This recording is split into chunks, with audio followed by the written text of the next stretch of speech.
আসসালামু আলাইকুম ওয়া রাহমাতুল্লাহি ওয়া বারাকাতুহু। আপনারা হয়তো এই নেট জামানার বদৌলতে সবাই দেখেছেন, ভিডিওটা ভাইরাল হয়েছে। যে প্রেসিডেন্ট জিয়াউর রহমানের কবরে বিএনপির নেতাকর্মীরা ফুল দিতে যেয়ে যে তুগলকি কাণ্ড ঘটিয়েছেন, আসলে আমার মাথায় আসে না।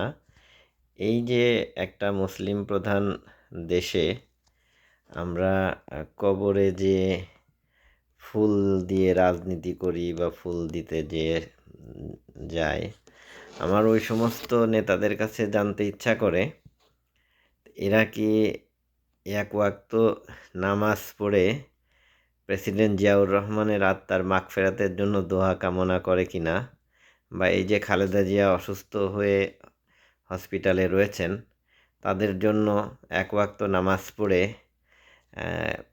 নিভৃতে বা ফজরের ওয়াক্তে উঠে বা তাহাজ্জুদের সময় উঠে এক ওয়াক্ত নামাজ পড়ে ওনার জন্য ওনার সুস্থতা কামনা করে দোয়া করেন কিনা। ভাই, এই যে বাংলাদেশটা এইভাবে অপরাজনীতির দিয়ে শেষ হয়ে গেল, বড় আফসোস লাগে। শহীদ প্রেসিডেন্ট জিয়াউর রহমানের মাজারে এইভাবে হট্টগোল করে মারামারি, একে অপরকে ঠেলাঠেলি করে ফুল দিয়ে জিয়াউর রহমানের প্রতি কি সম্মান দেখাইতেছেন, বা ওনার কি লাভ আছে এতে, আমার মনে হয় আপামর জনগণ, আমরা আমজনতা কখনোই বুঝতে পারি না। আজকে এটাকে শিরকের রাজনীতি নাকি রাজনীতিতে শিরক, কোনটা বলবো এটাও বোঝা মুশকিল। এই জুলাই বিপ্লবের পরেও যে এইভাবে রাজনৈতিক দলের নেতাকর্মীরা এইভাবে রাজনীতি করবে, এটা কখনোই আমরা আশা করিনি।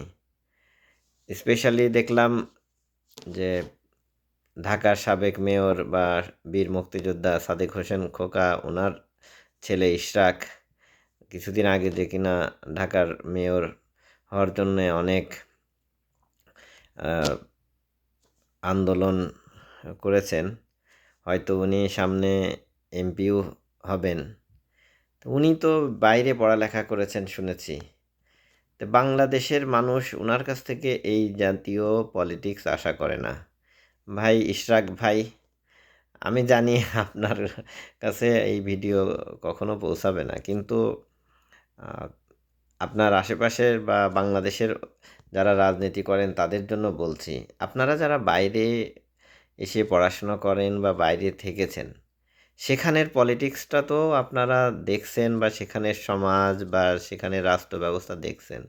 তো দেশে ফিরে যে তার কি 5% বা 10% আপনারা সাথে করে নিয়ে যেতে পারেন না, যা দিয়ে দেশ ও রাজনীতির কল্যাণ করা যায়। ধিক্কার জানায় আপনাদেরকে, এই যে যারা শিক্ষিত রাজনীতিবিদ, যারা লেখাপড়া করেছেন, বাইরের উচ্চশিক্ষায় শিক্ষিত হয়েছেন, অথচ দেশে ফেরার পরেই সেই ট্রেডিশনাল গতানুগতিক সেই রাজনীতি করেন। এটা বাংলাদেশের মানুষের জন্য বড়ই আফসোসের বিষয়।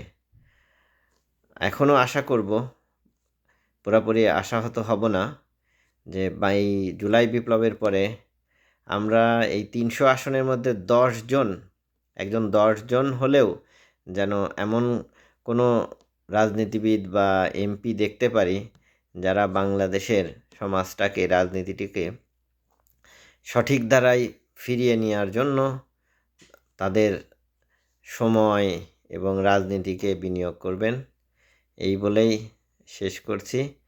আর ইনশাল্লাহ আবার কথা হবে। আল্লাহ হাফেজ। আসসালামু আলাইকুম।